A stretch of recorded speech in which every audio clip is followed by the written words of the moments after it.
Thanks for joining us for Issues and Answers. I'm Ian Boyne. Today we talk economics, and we have with us one of the country's preeminent economists, Dr. Damien King, head of the Department of Economics at the University of the West Indies, Mona campus. We want to be talking about the IMF program, the prospects for economic growth, the kinds of things you're interested in. We thank you so much for your company. Dr. King, good to have you on Issues and Answers as usual. There's a little hiccup in the IMF program. The primary surplus target for last year was missed. Does this indicate that the program is in trouble, that we're really not on the right path? What's your take? Thanks for having me. It doesn't, and to understand that, you just have to recognize that there are some elements of the program that can be executed and aimed at precisely, and that there are some that are outcomes. And so you can only try to put in place the measures that give you the outcome you want. And good examples of that distinction is the difference between expenditure and revenue. So to meet the primary surplus target, the government can determine its expenditure precisely. It can choose to spend or not to spend money. Yes. But revenue is an outcome of tax collections.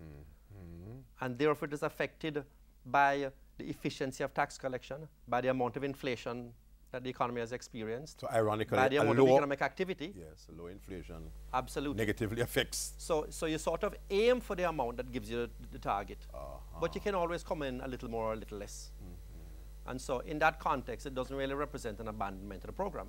It just represents the understandable, I think, inability to determine that with precision.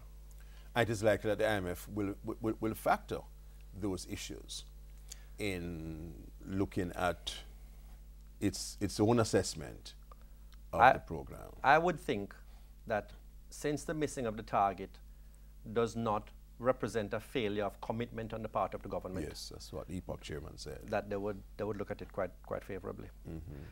The other thing to bear in mind, of course, is that 2 years into the program, Jamaica has now shed the reputation it had for not being faithful and committed in implementing IMF programs for the previous 25 years.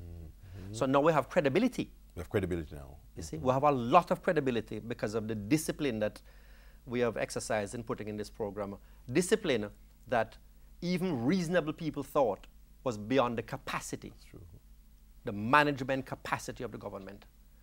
So I think because of that now, that anybody looking at this will believe that it was a genuine miss and not, a failure to be committed to the program.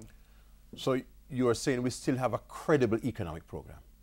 We have a credible economic program, and it seems to me we are still making a credible attempt to put in place the program. I don't think this signals any weakness. Is the 7.5% primary target itself unrealistic? There have been criticisms by some persons and criticism by the Washington-based Policy Institute recently on that. What's your view? Tell us the importance of a primary surplus. Well, how do we come to the 7.5%? And it's interesting because after the major elements of the program was announced,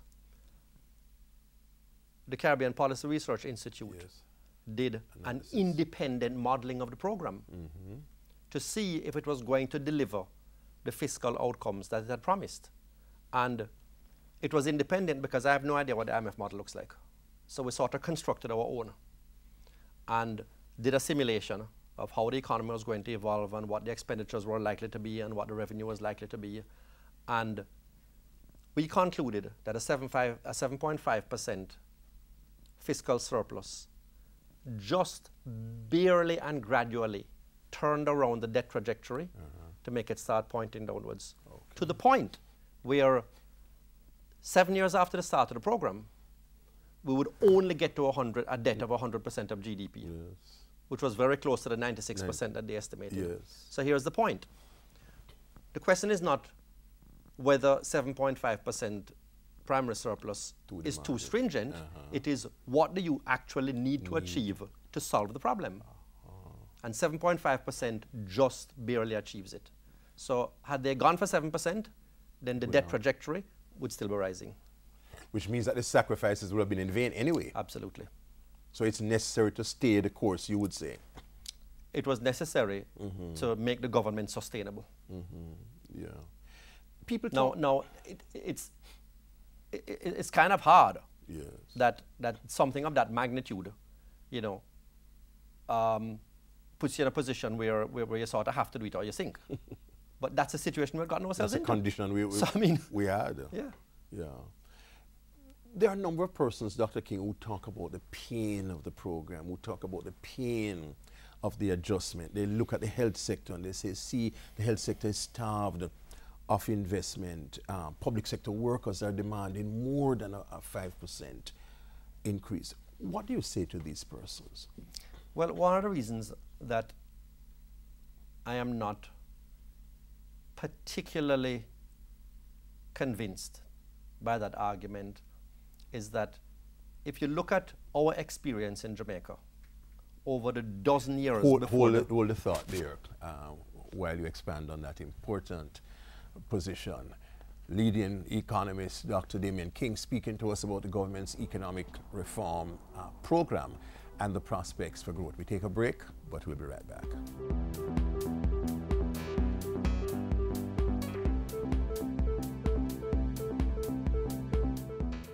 Employers, tired of waiting in long lines at the tax office? Wait no further. Government is making it easier for you to pay taxes. As of January 1, 2015, file your employer's annual returns online. No lines, no hassle. Tax Administration Jamaica TAJ will be implementing the mandatory electronic filing of all employers' annual returns. So get with the program and save time and energy. For more information, call 1-888-TAX-HELP. That's 1-888-829-4357 or visit jamaicatax.gov.jm.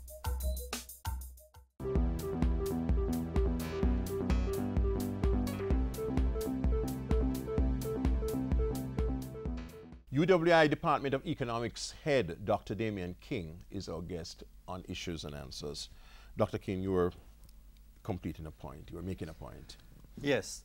When we try to understand what is called the austerity and difficulty of enduring the consequences of the IMF program, I think it's important to put that in the context of the dozen years that came before the program was implemented. Okay. And the difficulty and hardships of a debt level that was rising and getting out of control. During that period, in order to continue to service this rising debt, the public sector workers were not getting wage increases, the health services were not getting sufficient funding, the education sector and security was not getting sufficient funding. So it is the inability to fund public sector workers and public goods and services why we had to solve the problem. Now, once the problem is addressed and the debt servicing starts to come down, then we will have the funds to do those kinds of activities. So it's not that we are moving from an ideal situation to a situation of pain. I mean, we've had the experience of dealing with high and rising debt, and it was not happy. Because the consequences of that high and rising debt was unpleasant. It was unpleasant. It was economic stagnation. It was an ability to fund capital expenditure by the government and public services. And we got to the point where it was literally unsustainable. That is to say, the people who were willing to lend the government increasing amounts of money for the previous dozen years were no longer willing to do that. So we had no option but to go to the lender of last resort because there was nobody else to borrow from. Well, we had no option but to engage in fiscal consolidation, which is to say, to look at our expenditure and revenue and bring it into balance. Now, that had to be done. As long as you are going to do it anyway, as long as you have to do it anyway, you may as well get the IMF to come in and put a stamp on it so you can get some cheap money at the same time. But what about those who say, Dr. King, that the policies themselves are counterproductive, that they are not going to produce the growth which is really needed to keep your debt sustainably low? deal with that? There are two ways of looking at what causes an economy to grow. One way is to try to identify big investment projects. And either the government engages in those big investment projects, or you send a team out, an investment promotion team, and you offer tax breaks and you get some big company to come in and do big investments. I don't think that's a good way to go about economic growth, because the growth is going to be confined to what is inside and peripheral to those projects. I think it is more instructive to think of an economy the same way you think of tending a garden. That, if the plants you have don't look like they're doing so well, then there's something wrong with the conditions. Either the soil is too sandy, or you're not getting enough water. Going out to the plant shop and buying more plants and putting it into the same conditions is going to give you the same outcome.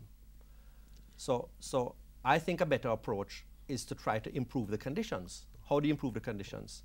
Well, you bring inflation down, because high inflation makes people think short term and not long term. Mm-hmm.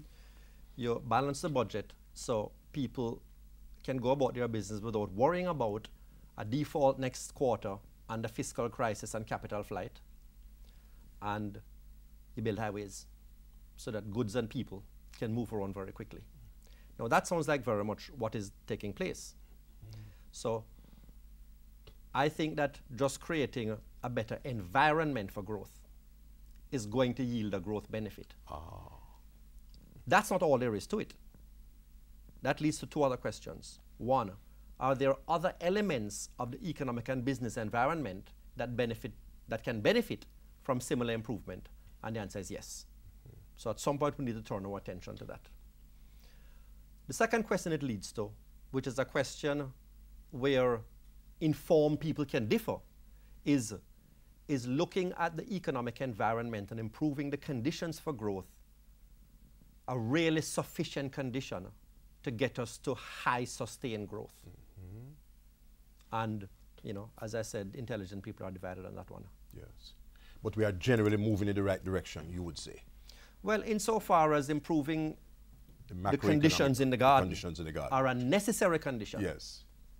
Then it certainly is in the right direction. And that's a precondition to any growth. To any kind that of is growth. To come right. Anyway. It was our pleasure to speak with economist Dr. Damien King, head of the Department of Economics at University of the West Indies, dealing with economic issues that concern you. Next week I'll be back. Until then, Ian Bourne wishing you a pleasant day.